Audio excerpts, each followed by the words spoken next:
ఉమ్మడి విశాఖ జిల్లా వైఎస్ఆర్సీపీ ఎమ్మెల్సీ అభ్యర్థిగా మాజీ మంత్రి బొత్స సత్యనారాయణను ఎంపిక చేశారు పార్టీ అధ్యక్షుడు వైఎస్ జగన్. పార్టీ సీనియర్ నేత, సుదీర్ఘ రాజకీయ అనుభవం ఉన్న బొత్స సత్యనారాయణ ఎమ్మెల్సీ అయితేనే బాగుంటుందనే అభిప్రాయంతో ఆయన్ని ఎంపిక చేశారు. విశాఖ జిల్లా నేతలతో సమావేశమై చర్చించాక బొత్స అభ్యర్థిత్వంపై నిర్ణయం తీసుకున్నారు వైఎస్ జగన్. స్థానిక సంస్థల కోటాలో ఖాళీగా ఉన్న ఎమ్మెల్సీ పదవి కోసం గత నెల జూలై 30న స్కెడ్యూల్ విడుదలైంది. గతంలో ఎమ్మెల్సీగా ఉన్న వంశీకృష్ణ శ్రీనివాస్ యాదవ్ పార్టీ ఫిరాయించడంతో ఆయనపై అనర్హత వేటు వేశారు మండలి చైర్మన్. అప్పటి నుంచి ఈ స్థానం ఖాళీగా ఉంది. వైఎస్ఆర్సీపీ అభ్యర్థి ఎంపికపై తాడేపల్లిలోని తన నివాసంలో ఉమ్మడి విశాఖ జిల్లాకు చెందిన నేతలతో పార్టీ అధ్యక్షుడు వైఎస్ జగన్మోహన్ రెడ్డి సమావేశమయ్యారు. పార్టీ అభ్యర్థిపై వారితో చర్చించారు.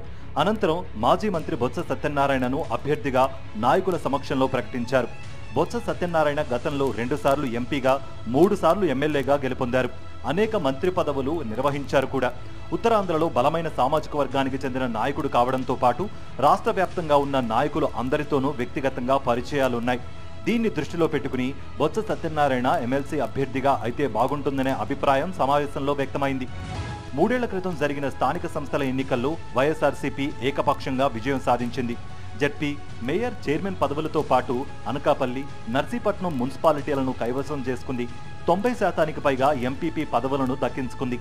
ప్రస్తుతం ఉమ్మడి విశాఖ జిల్లాలో ఉన్న బలాబలాలను ఓసారి పరిశీలిస్తే వైఎస్ఆర్సీపీకి ఉన్న మెజారిటీ అర్థమవుతుంది. ఉమ్మడి విశాఖ జిల్లాలో ఓటు హక్కు వినియోగించుకునే జడ్పీటీసీలు, ఎంపీటీసీలు, కార్పొరేటర్లు, కౌన్సిలర్లు కలిపి మొత్తంగా 833 మంది ఉన్నారు. ఇందులో వైఎస్ఆర్సీపీకి 612 మంది సంఖ్యాబలం ఉంది. కూటమికి కేవలం 210 మంది మాత్రమే ఉన్నారు. ఇందులో వివిధ కారణాల వల్ల పదవులకు రాజీనామాలు చేసినా చనిపోయిన వారు 11 మంది ఉన్నారు. గ్రేటర్ విశాఖ మున్సిపల్ కార్పొరేషన్లో 98 కార్పొరేటర్ స్థానాలున్నాయి.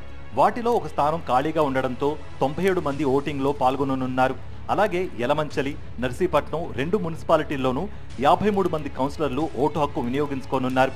ఉమ్మడి విశాఖ జిల్లాలో 39 మంది జడ్పీటీసీ సభ్యులుండగా వారిలో 36 మంది ఓటు వేయనున్నారు. జడ్పీటీసీలలో 2 సభ్యులు మరణించడం, హుకుంపేట జడ్పీటీసీగా ఉన్న రేగ మత్స్యలింగం అరకు ఎమ్మెల్యేగా గెలవడంతో 3 జడ్పీటీసీ స్థానాలు ఖాళీగా ఉన్నాయి. ఎంపీటీసీ సభ్యుల విషయానికొస్తే ఉమ్మడి విశాఖ జిల్లా వ్యాప్తంగా 636 మంది ఎంపీటీసీలు ఓటు హక్కు వినియోగించుకోనున్నారు. వైఎస్ఆర్సీపీకి ఉన్న బలాన్ని బట్టి ఎమ్మెల్సీ ఎన్నికల్లో పార్టీ అభ్యర్థి ఖచ్చితంగా ఘన విజయం సాధిస్తారని ధీమా వ్యక్తం చేశారు ఉమ్మడి విశాఖ జిల్లా regional coordinator YV Subbareddy. YSR Congress party symbol మీద గెలిచిన జడ్పీటీసీలు కానీ, కార్పొరేటర్లు కానీ అందరూ కూడా సుమారుగా 620 మంది ఉన్నారు. మొత్తం 825 మందిలో. కాబట్టి ఎన్నిక అనేది ఇదే. కాకపోతే ఇప్పుడున్న పరిస్థితుల్లో అధికార పార్టీ ప్రలోభాలు పెట్టే కార్యక్రమం చేస్తుంది. కాబట్టి ఎవరి నియోజకవర్గంలో జడ్పీటీసీలు, ఎంపీటీసీలు, అందరు కార్పొరేటర్లు అందరూ కూడా పార్టీ నియమాలకి కట్టుబడి మన పార్టీ అభ్యర్థి గెలిపించే విధంగా కృషి చేయాలని చెప్పి పార్టీ అధ్యక్షుడు జగన్మోహన్ రెడ్డి గారు సందేశం ఇవ్వడం జరిగింది. జూలై 30న ఎన్నికల స్కెడ్యూల్ విడుదల కావడంతో జిల్లా వ్యాప్తంగా కోడ్ అమల్లోకి వచ్చింది. ఈ నెల 6న ఎన్నికల నోటిఫికేషన్ విడుదల కానుంది. 6 నుంచి 13వ తేదీ వరకు నామినేషన్లు స్వీకరిస్తారు.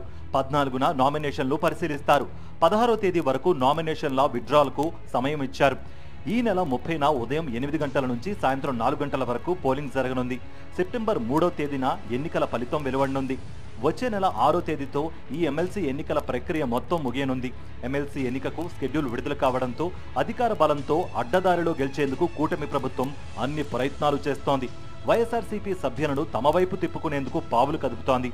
దీన్ని గమనించిన వైఎస్ఆర్సీపీ నాయకులు ముందస్తుగానే అన్ని జాగ్రత్తలు తీసుకుంటున్నారు.